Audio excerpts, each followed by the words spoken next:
Allahumma shalli ala sayyidina Muhammad wa asghiri zalimin biwalimin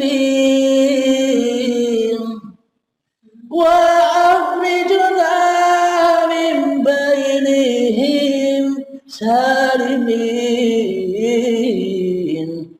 wa ala alihi wa sahbihi ajma'in. Jadi tujuan Nabi Muhammad diciptakan untuk sebagai contoh manusia yang termulia. Jadi kita sebagai manusia ya harus ikut contoh yang sudah dicontohkan oleh Allah, yakni Muhammad Rasulullah. Manusia-manusia yang sudah menyaksikan Tuhannya sebagai Tuhan yang mentuhaninya, bukan manusia menyaksikan dirinya sehingga Allahnya tidak ada, Allahnya gaib. Apakah itu dikatakan agama? Melainkan ateis, tak bertuhan. Jadi agama-agama, apapun nama agamanya yang kita peluk selama ini, hanyalah tempat persembunyiannya Dajjal. Jadi Dajjal bukan sembunyi di luar sana. Dajjal sembunyi di tiap-tiap hati manusia. Bersembunyi di mana? Bersembunyi di dalam nama-nama agamanya. Bersembunyi di dalam hawa nafsunya, bersembunyi di dalam amal-amalnya, bersembunyi di dalam ilmu-ilmunya, bersembunyi di dalam daya upaya manusianya, agar manusianya tersesat dari Tuhannya. Kenapa? Karena kita semua selama ini beramal hanyalah untuk sebagai pemuas hawa nafsu kita sendiri, sebagai pemuas kebanggaan kemuliaan diri kita sendiri. Itulah Dajjal yang bersembunyi selama ini. Marilah kita buka lagi surat Al-Fajr ayat yang ke-17. Inilah caranya, seperti caranya para nabi, seperti caranya para rasul, dan seperti caranya Kanjeng Nabi Muhammad sudah ditunjukkan oleh Allah diabadikan di dalam Al-Quran ini. Agar kita tidak bayang-bayang lagi di dalam beragama, agar kita tidak bayang-bayang lagi di dalam bertuhan, kita ikuti apa yang sudah dititipkan Tuhan kepada kita semua. Bismillahirrahmanirrahim. Ya ayyatuhan nafsul mutmainnah. Artinya, wahai jiwa-jiwa yang tenang. Bagaimana sih caranya agar jiwa kita bisa tenang? Dari hiruk pikuknya dunia. Bagaimana sih caranya agar jiwa kita bisa tenang dari iblis dan setan? Bagaimana sih caranya agar jiwa kita bisa tenang dari Dajjal laknatullah, agar kita terhindar dari perbudakan-perbudakan Dajjal, iblis dan setan? Caranya adalah irji'i ila rabbiki radiyatan mardiyah. Kembalilah kepada Tuhanmu dengan hati yang ridho dan diridhoinya. Maknanya apa?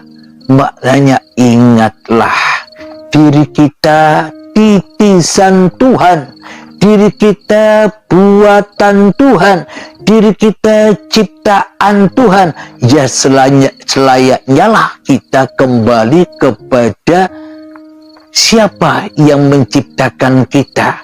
Selayaknya lah kita kembali kepada siapa yang mewujudkan yang menghidupkan, yang mengadakan, yang memerankan, yang menggerakkan kita sejak dari tanah sampai saat ini hingga kembali ke tanah lagi. Jadi hidup badan, semua apapun di antara langit dan bumi, semua di antara lagu-lagu aktivitas hidup dan badan ini, kembalikan semua kepada lillah. Inna sholati wa nusuki wa mahyaya wa mamati lillahi rabbil alamin. Sesungguhnya sholat-sholatku, ibadah-ibadahku, bahkan hidup dan matiku hanyalah milik Allah. Mana yang ada pada diri kita, mana yang menjadi milik kita, kita tidak punya apa-apa. Itulah yang dimaksud kembali, itulah yang dimaksud baiat al-mahdi itu. Supaya apa? Supaya hatinya tenang, supaya hatinya menang dari dajjal, dari iblis yang selama ini menjauhkan kita dari Tuhan. Jadi kembalikanlah semuanya kepada lillah agar hatimu tenang dengan rela dan ridho. Fadkhuli fi ibadi. Bila kita sudah tak punya apa-apa lagi, hidup tak punya, badan tak punya, apalagi amal ibadah, sholat tak punya, ilmu tak punya, harta tak punya, melainkan sudah dikembalikan, dirojiutkan semuanya kepada Allah, maka itulah yang dimaksud syahadat. Itulah yang dimaksud hamba-hambaku yang mengabdi. Bila sudah ketemu, ya jadilah mengabdi. Bila belum ketemu Allah, bila Allahnya masih gaib, apa bisa mengabdi? Ya akhirnya bukan mengabdi namanya, tapi mengingkari atau menjadi musuh-musuhnya Allah. Selanjutnya, wadkhuli jannati, maka masuklah ke dalam golongan-golongan hambaku dan masuklah ke dalam surgaku. Kapan surga itu? Ketika kita sudah menjadi al-mahdi, kembali kepada petunjuk Tuhan, itulah surga, tempatnya kedamaian. Itulah yang menjadikan kita kembali kepada asal usul dari mana kita berada, yakni keadaman, ketiadaan, kegoiban. Sebenarnya bukan Allah yang gaib, diri kitalah yang gaib. Alladzina yu'minuna bil ghaibi. Orang-orang yang beriman itu adalah percaya kepada yang gaib. Itu ala syariat, itu ala hawa nafsu, itu ala dajjal, supaya yang wujud dajjalnya, supaya yang wujud hawa nafsunya, supaya yang wujud setan dan iblisnya. Bila maknanya demikian, akan tetapi sesungguhnya makna alladzina yu'minuna bil ghaibi, orang-orang yang beriman itu adalah percaya bahwa dirinya itu gaib. Manusianya yang gaib, bukan Tuhannya. Tuhan maha wujud, Tuhan maha ada. Kalau Tuhan tidak wujud, ya Al-Quran tidak ada. Bila Tuhan tak wujud, ya kita tidak ada. Lebih wujud mana antara Tuhan dengan kita? Lebih wujud mana antara Allah dengan kita? Coba pakai akal fikir kita, renungkanlah, tafakuri, hayati itu semua. Semoga saya khususnya, dan semoga kita semua, dan semoga Ustadz Khalid Basalamah, kita menjadi sahabat-sahabat untuk kembali kepada jalan Allah. Amin, amin ya rabbal alamin. Di sini pun saya juga belajar, kita sama-sama belajar, kita sama-sama hamba Allah. Tak ada keterbatasan, tak ada sekatan-sekatan di antara kita. Kita hanyalah bersahabat demi untuk kembali ke jalan Allah. Semoga dimudahkan hidayah dari Allah kepada kita semua. Amin, amin ya rabbal alamin. Sebelum kita akhiri, marilah kita kemahkan salawat dzalimin taqul bala. Allahumma salli ala sayyidina Muhammad wa ashdini zalimin biwalimin wa ahrijna min bainihim salimin wa ala alihi wa sahbihi ajma'in. Bismillahirrahmanirrahim.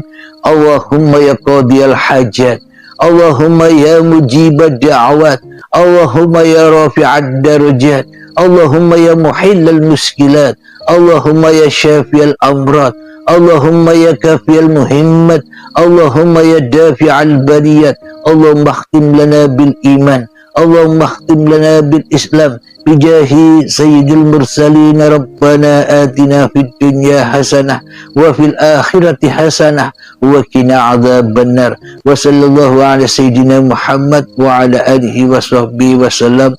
Walhamdulillahi rabbil alamin. Akhir kalam.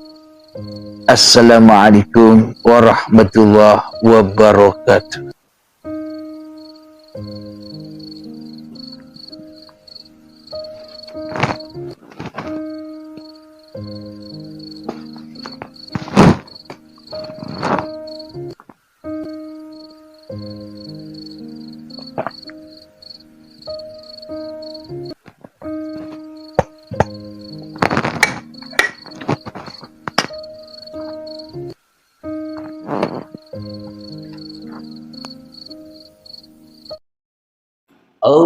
Allahumma salli ala sayyidina Muhammad wa asghiri zalimin biwalimin